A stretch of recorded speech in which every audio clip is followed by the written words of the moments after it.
Hello, once again. You are welcome to Kodans Academy, and I am Samuel Ando Butche. This is Kodans Introduction to Programming with Python, and this week we are still continuing with conditionals. We started conditionals from last week, where we look at what conditionals are, and then how to create Boolean expressions, how to make use of comparison operators, and also how to make use of the if keyword and then the else keyword. And then from last week, we also created a program that is able to check if someone can vote or the person can vote based on what? On the age. So here, if the person's age is 18 years and above, the program permitted the person to vote, and if the person's age is below 18, you are not permitted to vote. So what actually happened last week was that last week we were only checking for only one conditional. So if you look at the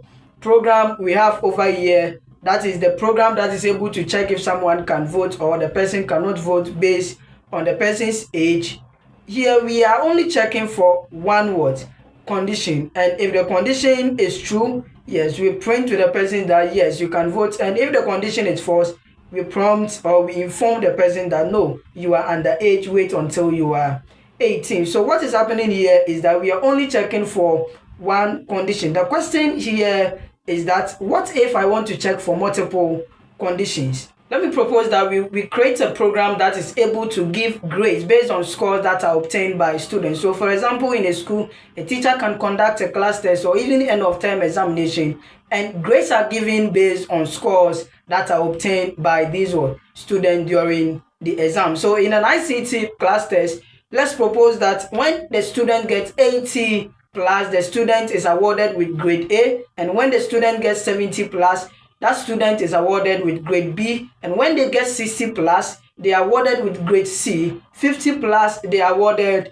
with what? With grade D. And when you get below 50, that is from 49 downwards, you are awarded with grade F, that is fail. So 80 plus A, 70 plus B, 60 plus C, 50 plus what? D, and below 50, you are given grade F. So in a normal classroom setting, so after the examination and scores are given, what teachers normally do is that they look at the score obtained by the student, and then based on the score, the grade is what? Is awarded. So they check, is this score 80 and above? If it is 80 and above, then we are supposed to give grade A. If it is not 80 and above, is it 70 and above? So you could see clearly that in this case, we are checking for multiple conditions. So condition 1, condition 2, condition 3, and condition 4, and then 5. So multiple conditions. And in programming, how do we actually check for multiple conditions? To check for multiple conditions, we make use of what is called elif. Elif, which the full meaning is else if in other programming language, but in Python we say elif. So let's go back to the text editor and then create this grading system program. So back on the text editor, on my terminal, let me type code. So let's create a new Python file for this particular exercise. So let me type code, and then let me give grade.py, press enter to create my Python file. So after creating the Python file, so let me propose that we create a variable called score. So with this score variable, that is where we will we will save the score or the marks that will be obtained by the student. And then we want to permit the user to be able to type the score of this student into the system, so that the system or the program, based on the score entered, will give us the grade associated with that score. So let me make use of the int function, and then inside the int function, let's put our input function over there. And then inside the input function, let's prompt the user enter your score. And we all know that with this line of code, that is the int function is used, and inside the int function we use the input function, which prompt the user for a score to be entered, and whatever score that will be entered by the user, we know that by default the input function returns the string data type, and then we use the int function to convert it to integer data type so that we can use it inside our condition. So now that we have obtained the score from the user, let me go to line 2. And on line 2, whenever we want to create multiple conditions, the first condition is always supposed to start with the if keyword. So we use the if keyword to create the first condition, and after the if keyword, then we can use the elif keyword also to create other conditions. So if score, and then here what are we looking at? We are saying that if the score is 80 plus, we give grade what? A. So let's go back to the text editor again, and then here if the score is greater than or equal to 80, so if the score is greater than or equal to 80, then what are we doing? Let us print and tell the person that you have gotten grade what? A. So let's type grade A.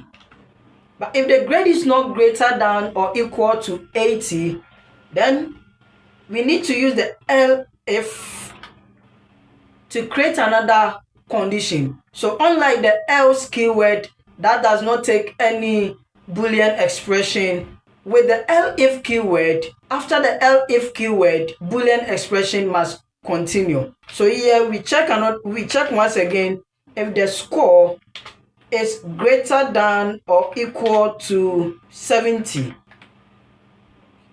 So on line 1, we prompt the user to enter their score, and then on line 2, we check if that score is greater than or equal to 80. If it is greater than or equal to 80, we give the person grade A.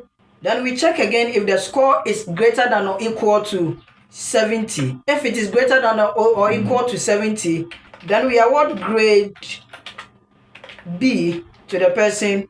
And if the person's grade is not 70 or greater than 70, we can use the elif keyword again. So we can use the elif keyword as many as we want. So the elif keyword can be used as many times as you want. So if the grade is not above 70 or equal to 70, then we check again, is the score greater or equal to 60?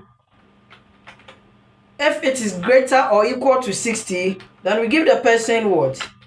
Grade C. Then we check again.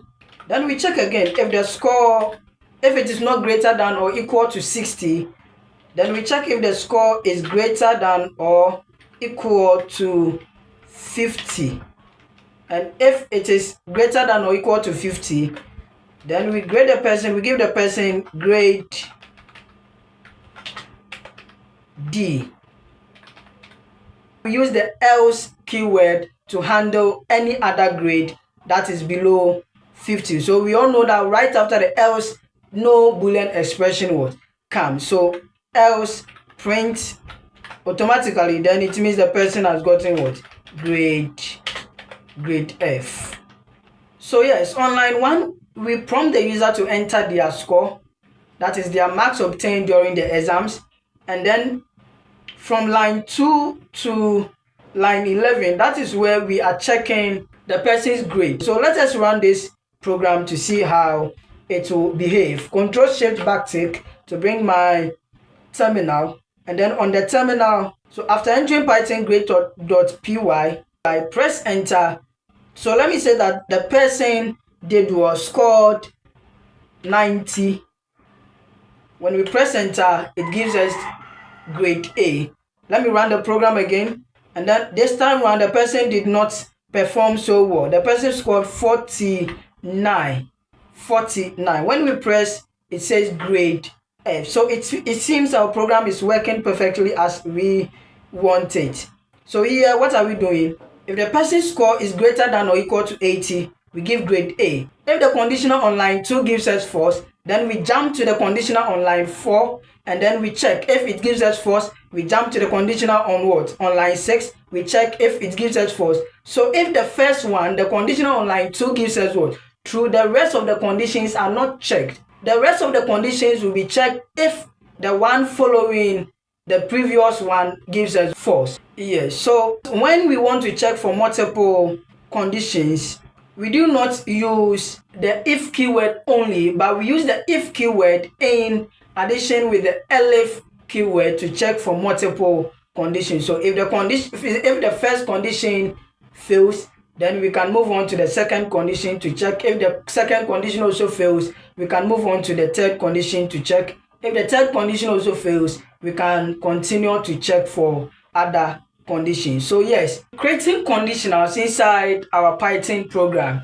we make use of the if keyword, we make use of the elif keyword, and then we also make use of what? Of the else keyword. All these three keywords combined, we are able to make decisions inside our program, or we are able to instruct the computer to make the decisions and then run other sets of instructions based on a certain condition.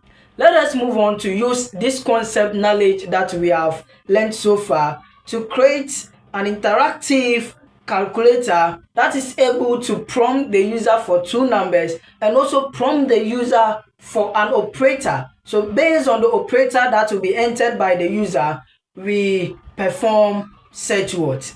Calculations for the user. So example, we prompt the user for two numbers and then we again prompt the user for an operator. If the user types a plus operator, then it means we are supposed to add the two numbers. If the user types the operator, the multiplication operator, then we are supposed to multiply. But if the user types the division operator, then it means we are supposed to what? To divide. And if the user also types the subtraction operator, then we are supposed to what? To subtract. So let us create such program, making use of the if, elif, and then the else keywords to achieve this. So we have a program, we have a calculator program already. Let us modify that calculator program. So I will type code calc.py, press enter to bring into view the Python calculator that we created. So this is the calculator that we created, and then we want to make this calculator a little bit what?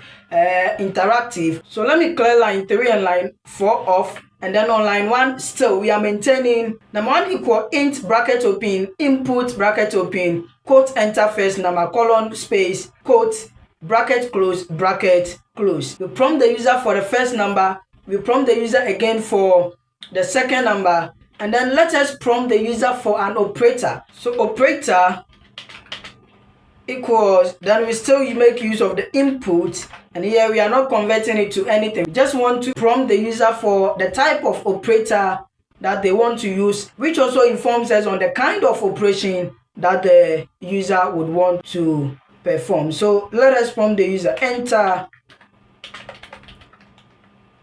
operator, and let's give hints. So the operator should be plus, and then multiplication, division, and then subtraction.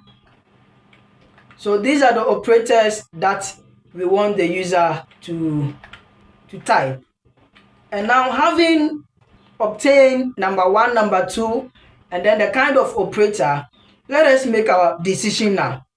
So check if operator equals, so here we are checking if the operator is equal to the plus operator.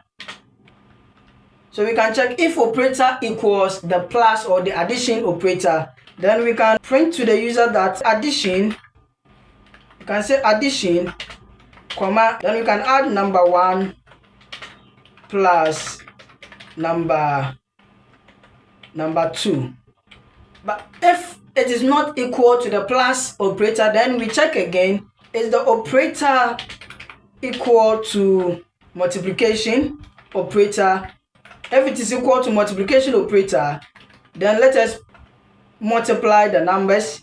So we say multiplication, comma, and then we multiply number 1 times number 2.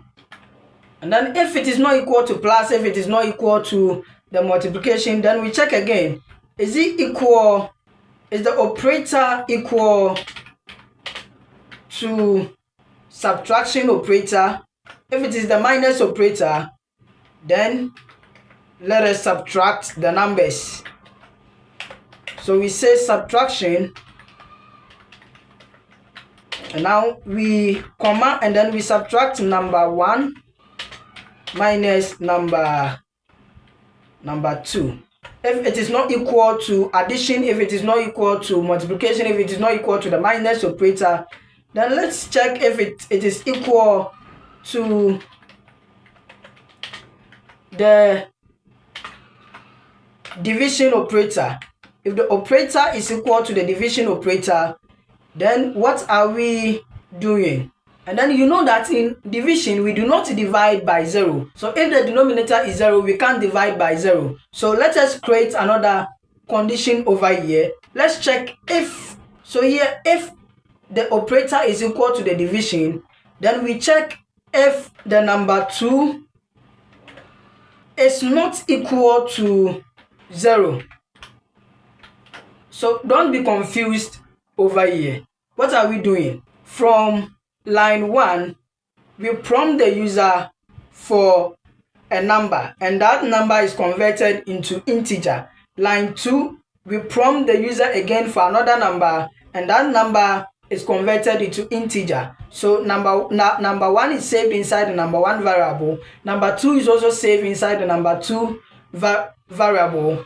And then we prompt the user for an operator. So the operator is what is going to help us to know the kind of operation or the calculation that we are supposed to perform with the two numbers that we have obtained or we have prompted the user for. So the operator equal, then we prompt the user again for the operator, and then we use this to inform the user on the kind of operators that are being expected from them. So we are expecting the plus operator, we are expecting the multiplication operator, we are expecting the division operator, and then we also expecting the what? The minus what? Operator. So these are the operators that we are expecting from the user. And then based on that and the operator that will be entered by the user, that informs us on the kind of operation or calculation we are supposed to. So here, what are we doing? We check if the operator is equal to the plus operator. If it is equal to the plus operator, then it means the user wants to add the two numbers. So we go ahead and then add the two numbers over here, and then we print it to the user for the user to be able to see. And then we check if the operator is not the plus operator, then we can check again. If it is not the plus operator, then what operator is it? Is it equal to the multiplication operator? If indeed it is equal to the multiplication operator, then it means the user wants to what? To multiply the two numbers. So we multiply the two numbers, number 1 times number 2, and then we display the result to the user. If the operator is not equal to the addition operator or is not equal to the multiplication operator, then we check if it is equal to the minus operator. If it is equal to the minus operator, then it means the user wants to subtract the two numbers. That is number 2 from number 1. So we go ahead and then subtract number 2 from number 1, and then print the result to the user. And if it is not addition, if it is not multiplication, if it is not subtraction, and it is the division sign, then with division, we all know that we cannot divide by 0. So here we have to check if the number 2, which is here, the denominator, is not equal to what? 0. So we are checking on line 11, is the number inside number 2 not equal to 0? So if the number 2 is not equal to 0, then we can go ahead and then divide the numbers. So we can say division, and then we divide number 1 by number 2.